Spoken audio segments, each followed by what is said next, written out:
Dear theatergoers, welcome and how lovely to see you. I've come here to talk to you today about theater and why we all leave our homes to come see it. Assuming we have, but you have left your homes and you're here, so welcome. I've prepared some comments about theater for you, but you can just find them. Isn't it refreshing to see someone with a purse? I can't seem to find my notes, so I'll just deliver my comments from memory. Miss Sorken by Christopher Durand. Drama. Let's begin with etymology, shall we? Just history of the word.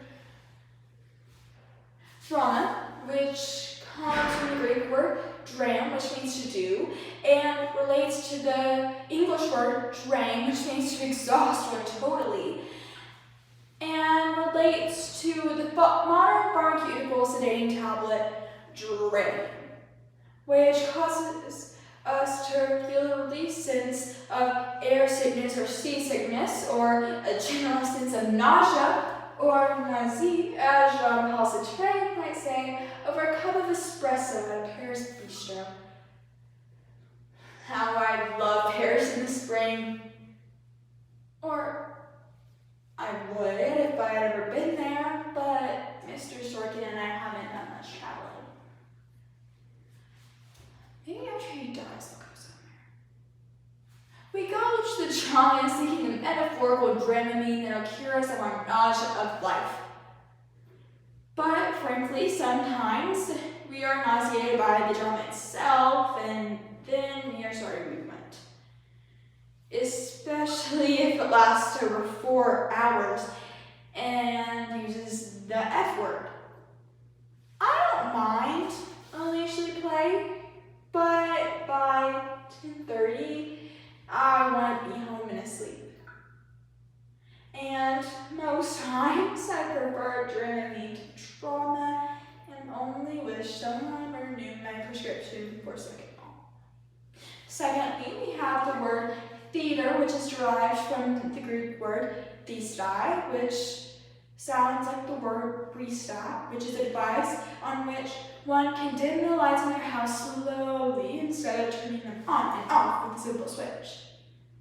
And thirdly, we have the Greek god Dionysus, which the last syllable of the name is spelled S-U-S in English, but S-O-S in Greek, which is also the Morse code spelling for help.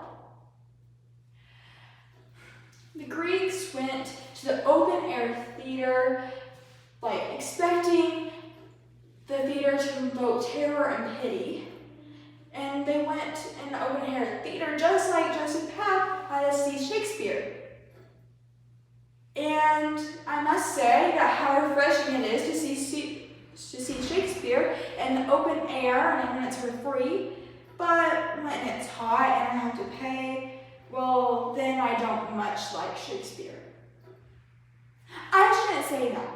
He's a brilliant writer, and I would love to see all 750 of his plays. Perhaps, maybe not in this lifetime. The Greeks went to the open-air theater to invoke terror and pities which they were missing from their own lives. Nowadays, we have enough terror and pity in our own lives, and rather than going to the theater to invoke terror, we go for slight irritation. And going instead of invoking pity, we go for a sense of identification. As in, Evelyn was a woman, I'm a woman. Or Bosca is a barber, I go to her hairdresser. Or Sweeney Todd needs her moles checks out, I know a good dermatologist. That sort of thing. But did the Greeks really invoke terror and pity? And if so, was it that type of matricide-patricide that made it so interesting? My life is really not simple or similar to the Greek drama. And my life is so boring and not interesting that I'm sorry to say that Diana Rigg wouldn't want to star in it even on PBS. Well, my life is not that interesting, and I'm sorry to say that addressing you all right now is the high point of my life. Women of my generation were told to play the piano and marry. Perhaps I could have played a piano for you. Is there one here? I don't see one. Perhaps I could have played a sonnet for you, or a polonaise. Light from the Greek word logos. Photosynthesis, which means the light given off, and putting it together with light. Perhaps the people are the light, and the act is the plants, and I'm striving to articulate it's all about light. Light, which just puts it together, and plants need to grow.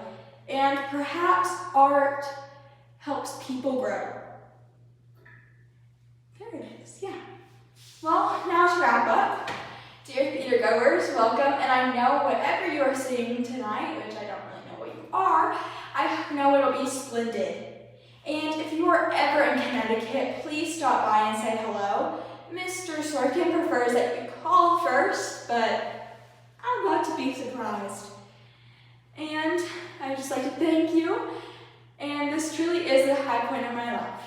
And I know that in the future, it'll be harder and harder to shut me up.